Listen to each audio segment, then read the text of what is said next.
Halo, kenalkan, nama saya Geraldine. Saya siswa IPA 2 di KBRI Vientiane Laos.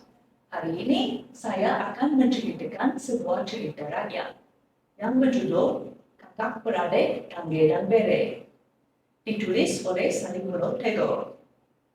Cerita ini berasal dari Kabupaten Alo, Nusa Tenggara Timur. Pada zaman dahulu, pulau-pulau di Kabupaten Alo masih menyatu, membentuk sebuah daratan luas. Dua pemuda, kakak beradik Tangge dan Bere, berangkat dari kampung mereka karena ingin hidup mandiri. Mereka mendirikan rumah di sebuah pantai. Bere, sang adik, mahir menumpak dan mengayak ikan, sementara Tangge tidak begitu mahir. Oleh kerana itu, mereka membagi tugas. Bere mencari ikan dan Tangge membakar ikan. Tangge menjadi bosan dengan pekerjaannya. Lalu Bere dengan sabar dan telaten mengajari Tangge menangkap ikan.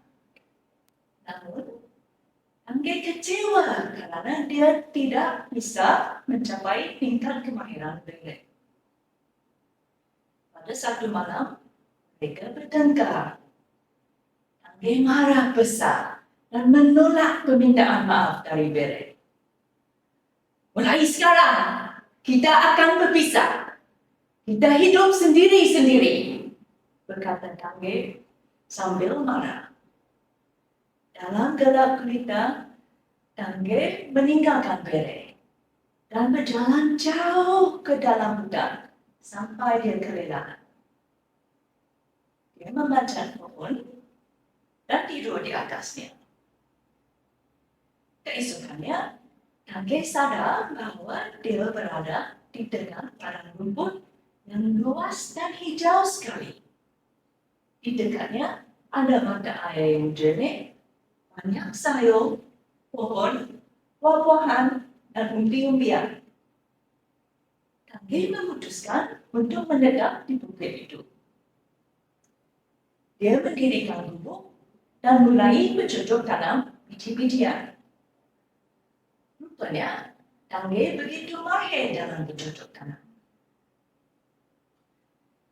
Lama-kelamaan, hasil panennya begitu melimpah dan Tangge mulai turun ke pantai terdekat untuk menukar hasil dengan orang lain. Tangge juga bertemu dengan seorang gadis, lalu meminta dia menjadi istrinya. Mereka hidup dengan bahagia di atas bukit itu, dan kebunnya semakin luas. Sementara, Bere melanjutkan kehidupan di gubuk pantainya. Ikan-ikan yang dia tangkap, kadang dia barter dengan buah dan sayur dari orang dia temu dekat hutan. Dari seorang pedagang, Bere mengetahui bahwa petani yang mengolah kebun di atas bukit itu adalah kakak tercintanya. Bere sangat merindukan Tangge, tetapi dia berpikir bahwa Tangge sudah hidup bahagia tanpa Bere. Sebenarnya, Tangge juga begitu merindukan Bere, tetapi dia malu dan takut untuk mengunjungi Bere. Istrinya mendorong Tangge untuk bertemu dengan Bere. Pada suatu pagi, ketika Bere masih terlelap dalam gubuknya, seseorang membangunkannya. Bere terkejut.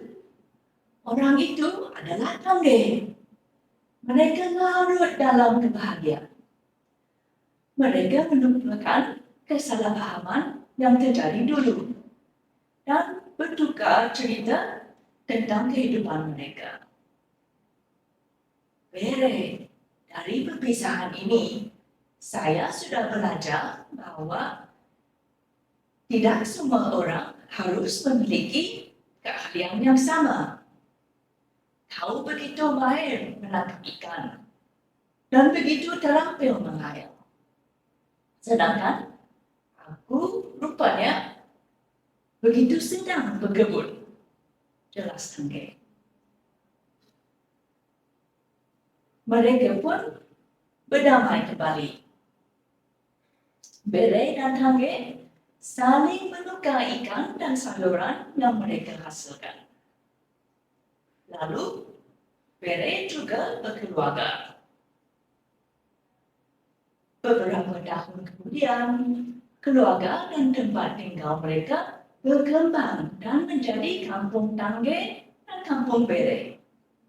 Anak keturunan Tangge begitu mahir berkebun dan beternak.